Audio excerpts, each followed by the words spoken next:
Une silhouette féminine sort de la maison et marche d'un pas rapide.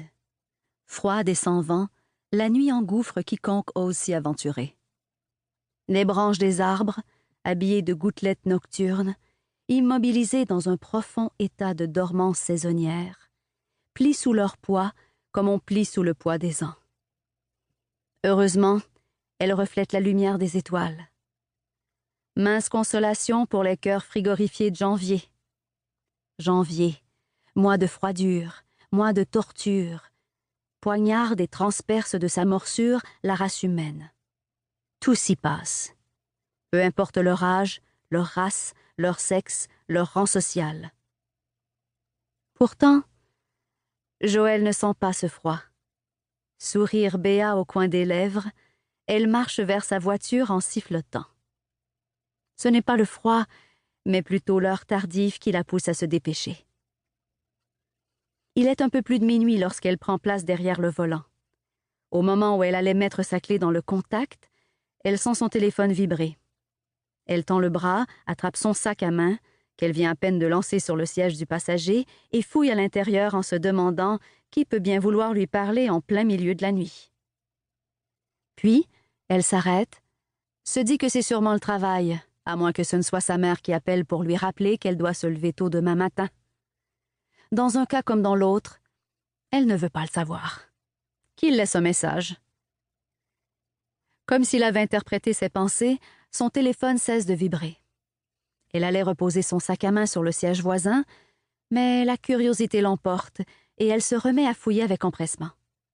Quand elle met enfin la main sur son téléphone, une petite lumière bleue clignote, indiquant qu'elle a reçu un texto. Elle appuie rapidement sur le bouton et sourit en lisant le message qui s'affiche sur l'écran. Il ne s'agit ni de sa mère, ni de son travail. Pas trop tard pour changer d'idée, j'ai froid, tout seul dans mon lit. Elle ferme les yeux et pose le téléphone sur sa poitrine en se répétant une dizaine de fois qu'il est tard, qu'elle est fatiguée, qu'elle travaille tôt demain matin et qu'elle doit absolument résister à la tentation de retourner à l'intérieur. Après plusieurs longues respirations, elle ouvre à nouveau les yeux. Elle allait mettre le moteur en marche puis s'arrête brusquement. Pourquoi partir quand elle a tant envie de rester? Pourquoi s'imposer toutes ces règles? Ça ne serait certainement pas la première fois qu'elle rentrerait au travail fatiguée après une nuit sans sommeil. Et pour des raisons aussi agréables en plus. Tant pis. Elle met le téléphone dans la poche de son manteau, retire la clé et pose la main sur la poignée de la portière. Puis, se ravise. Une autre fois avant de l'ouvrir. Non, c'est impossible. Elle doit rentrer chez elle. Elle n'a pas le choix. Elle reprend le téléphone et soupire longuement avant de composer sa réponse. Bientôt, je resterai toute la nuit, promis. La réponse arrive moins d'une seconde plus tard. J'ai hâte que tu restes pour toute la vie. Émue, elle essuie du revers de la main une larme perlant au coin de l'œil et remet rapidement son téléphone dans son sac, de peur de voir le message se désintégrer si elle le regarde trop longtemps. Jamais elle n'avait cru qu'un jour, elle serait amoureuse.